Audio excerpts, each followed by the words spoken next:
En Angola, la 12e foire nationale de la banane s'est clôturée le 28 juin 2026 à Bengo avec un bilan record de 235 millions de kwanza, soit environ 237 000 $.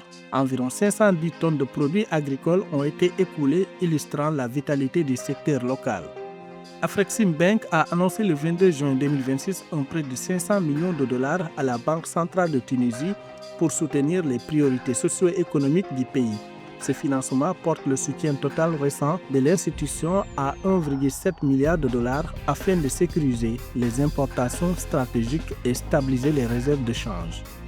Au Kenya, la bourse de Nairobi a atteint un sommet historique de 3 730 milliards de shillings kenyans, soit environ 27 milliards de dollars durant la semaine du 26 juin 2026, avec 4 indices majeurs sur 5 à des niveaux records.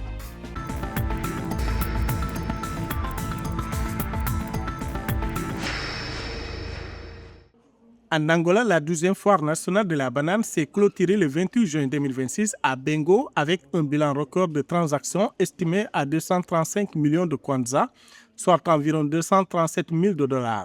L'événement, qui a réuni 365 exposants au marché de Panguila, a attiré plus de 4 150 visiteurs. Environ 510 tonnes de produits agricoles ont été écoulées, illustrant la vitalité du secteur local. Cette édition marque une croissance significative par rapport à l'année 2025 avec un volume d'affaires en forte hausse. Ce succès soutient la stratégie nationale de souveraineté alimentaire et les ambitions d'exportation de l'Angola. En tant qu'Angolais, nous produisons avec l'ambition de doubler le volume actuel. Notre objectif est non seulement de couvrir l'ensemble de nos besoins nationaux, mais aussi de renforcer nos capacités d'exportation de fruits. Concernant la banane, l'Angola s'impose déjà comme l'un des principaux exportateurs en Afrique. Il est donc primordial de poursuivre les investissements dans ce secteur stratégique.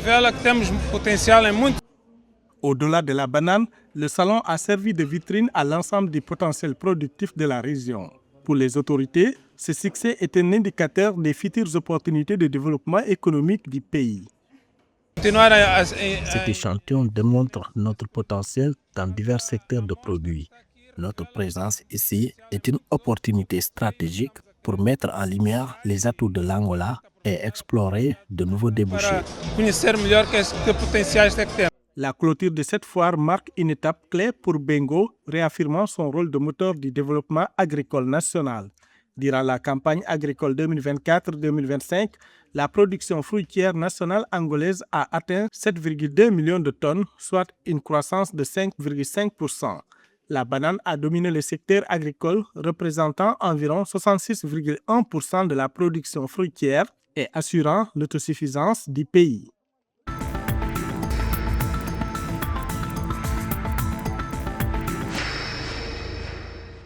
Afreximbank a annoncé le 22 juin 2026 un prêt de 500 millions de dollars à la Banque centrale de Tunisie pour soutenir les priorités socio-économiques du pays. Ce financement porte le soutien total récent de l'institution à 1,7 milliard de dollars afin de sécuriser les importations stratégiques et stabiliser les réserves de change. Selon la Banque panafricaine, ces ressources visent à renforcer la résilience économique tunisienne face à des besoins de financement extérieur persistants. L'opération s'inscrit dans le cadre du plan de développement 2026-30 destiné à stimuler l'investissement et la croissance nationale.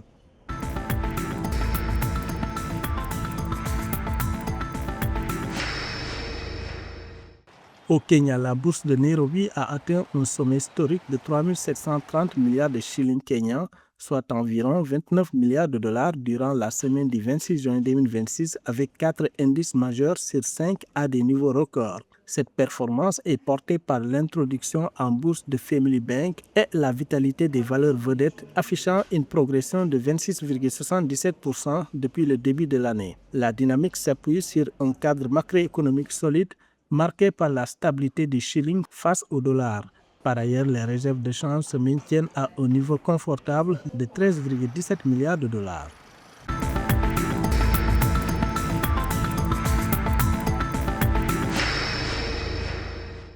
Le Sénégal prévoit d'engranger 703,2 milliards de francs CFA de recettes grâce à l'exploitation des hydrocarbures sur la période 2027-2029, selon le document de programmation budgétaire et économique pluriannuel 2027-2029.